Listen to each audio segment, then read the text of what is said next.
پاکستان کی معروف سفارتکار اور ماہر سیاسیات ڈاکٹر ملیحہ لودھی نے ایک نئی کتاب لکھی ہے جس کا نام ہے پاکستان سرچ فار اسٹیبلٹی۔ اسی کتاب کے بارے میں ان سے بات کرتے ہیں۔ ہمارے ساتھ ڈاکٹر ملیحہ لودھی موجود ہیں۔ السلام علیکم میم۔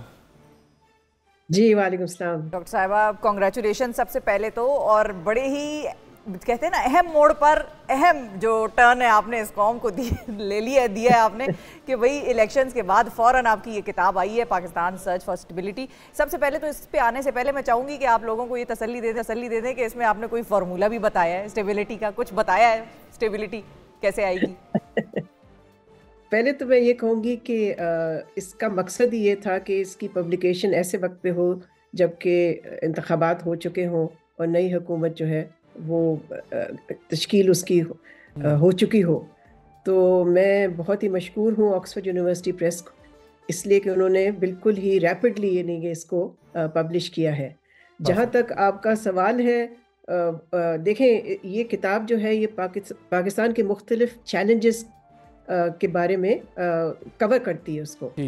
اس میں مختلف کنٹریبیوٹرز ہیں، اباؤٹ 18 کنٹریبیوٹرز جو میں سمجھتی ہوں کہ اس ملک کے ٹاپ پبلک انٹلیکچوئلز ہیں جنہوں نے کنٹریبیوٹ کیا ہے، اور انہوں نے صرف چیلنجز کی بات نہیں کی، انہوں نے حل کی طرف بھی گئے ہیں، سولوشنز آفر کیے ہیں، پالیسی آئیڈیاز ہیں اس میں مختلف شعبے میں، پولیٹیکل، اکنامک، یوتھ کے حوالے سے، ایجوکیشن کے حوالے سے، انوائرمنٹ، کلائمیٹ چینج، تو کوشش، اور خواتین کے حقوق کے حوالے سے، تو کوشش یہی کی گئی ہے کہ ہر چیلنج جو ہے almost every challenge should be covered and solutions offered۔ تو یہ جب 18 اتنے بڑے جینیس دماغ، میں ان کے نام بھی پوچھوں گا کہ کون کون ہیں، لیکن obviously انہوں نے یہ ساری چیز لکھی ہے، آپ کو سولوشنز، پرابلمز بھی بتائی، سولوشنز بھی بتائیں، تو یہ 18 لوگ مل کر کیبنٹ کیوں نہیں بنا لیتے تاکہ سولوشن دیں؟ ہمیں کیا ضرورت ہے یہ الیکشن کے ڈرامے کرنے کی؟ پھر بعد میں پھڈا پڑتا ہے کہ یہ صحیح ہوا اور نہ ہوا۔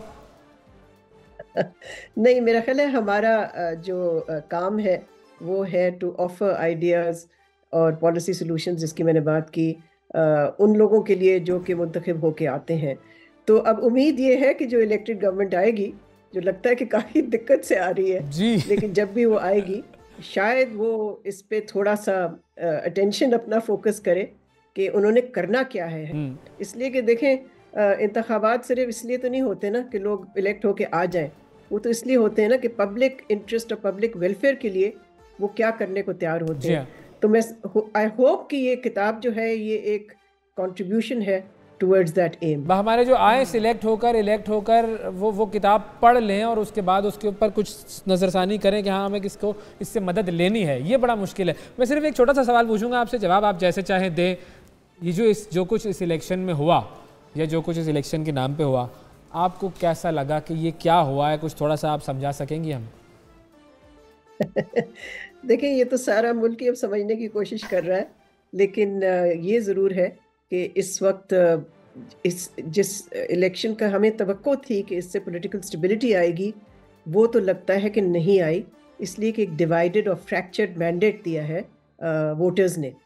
اس کا مطلب یہ ہے کہ جو مختلف پولیٹیکل پارٹیز ہیں، اب ان پہ ہے کہ وہ کس طرح سے ایک دوسرے کے ساتھ تعاون کر کے ایک گورنمنٹ بناتے ہیں، اور پھر صرف گورنمنٹ نہیں بناتے۔ دیکھیں جمہوریت صرف الیکشن ڈے کا نام نہیں ہوتا، جمہوریت ہوتا ہے کہ الیکشنز کے درمیان کیا ہوتا ہے، دو الیکشنز کے درمیان آپ کس طرح سے کنڈکٹ کرتے ہیں حکومت کو۔ تو اب میں سمجھتی ہوں کہ جو حکومت بنائیں گی پارٹیز، ان پہ ڈیپینڈ کرے گا، ان کی ذمہ داری ہوگی یہ، اول تو یہ کہ جو ملک کی پولرائزیشن ہے اس کو کم کیا جائے۔ ملک کو ایک ہیلنگ ٹچ کی ضرورت ہے، وہ کس طرح سے اس کو ایڈریس کریں گے، کس طرح سے ہیل کریں گے۔ بہت وونڈز ہیں اس نیشن پہ، اور ان وونڈز کو ٹھیک کرنے کے لیے ایک بہت ہی ذمہ دار لیڈرشپ کی ضرورت ہے۔